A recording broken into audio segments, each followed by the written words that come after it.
My name is Gareth Ngube and I'm studying software engineering final year.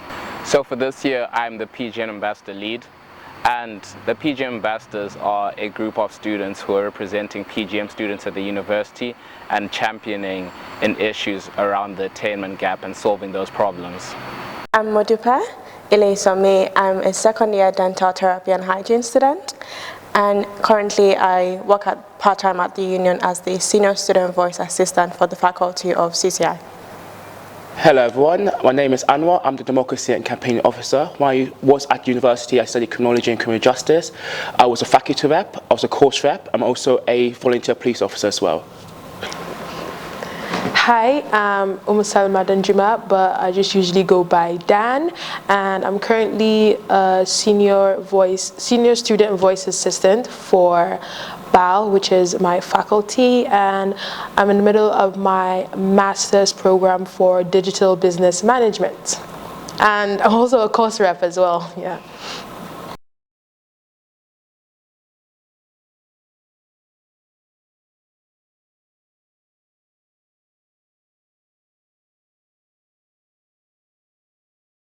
The experiences of a black student compared to a white student are very different, and I speak from personal experience. As a black student, small things that are sometimes overlooked, like feeling welcomed in a class, a sense of belonging, and being able to properly relate to your lecturer or other students, because in almost any classroom you are the minority, where there's not as many black students, so there's not as many people you can relate to, and you just don't see that representation, which can tend to make you a bit more shy and a bit more isolated in it. Whereas for a white student, the experiences, they do share, everyone shares their fair experiences, fair problems, but on a relatable level, it is much easier to relate to lecturers because most of them will have some kind of commonality, some kind of neutral ground that most black students just don't tend to have. So I feel black students may feel a little bit uncomfortable first, especially if it's a black student in one black student in like a room of 20 white students. So the black student might not feel confident in voicing his or her opinion, and also the black student might feel it difficult actually forming that bond or connection with white students. Yeah. I feel like my experience at university is different compared to a white student because I feel like I have sometimes something to prove. I feel like I need to fight to show that black people can achieve the same or even better grades as white students. Also, as a black student myself, you always have to try and not take things to heart, especially when sometimes someone is being unknowingly racist to you. You also have to pretend that things people do to you or say to you does not affect you, like people touching your hair or saying, why do you always have different hairstyles?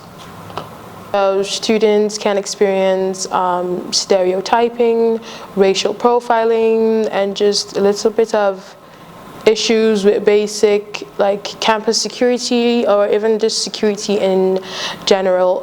Personally and gratefully, I haven't really experienced any racial profiling in the University of Portsmouth, but I am aware of some people who find it a bit uncomfortable in certain spaces, so they usually try and find some communities where they can feel a little bit more comfortable and identify with the people around them. And yeah, I feel like a non-black student would not necessarily experience that, like the white students would not necessarily experience that because they are basically surrounded by people that they already feel comfortable with. So yeah, that's basically a few ways that black students' experiences differ from that of the white students. Yeah.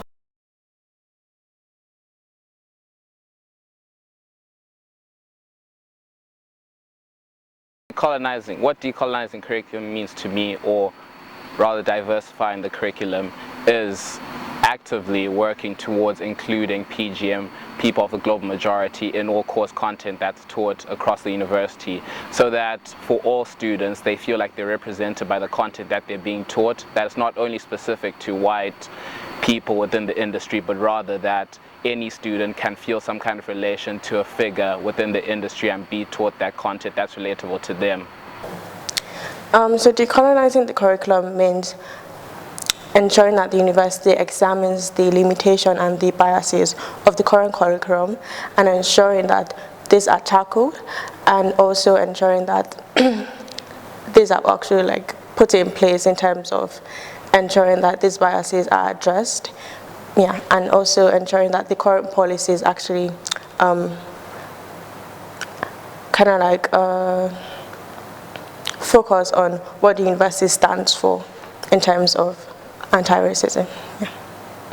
Decolonizing the curriculum means that it moves away from the harmful narrative of black people being inferior due to slavery, and to acknowledge the rich culture and heritage of black and other colonized regions, and also to teach what actually happened during colonization times, because without teaching what really happened during them times, how can we really move on from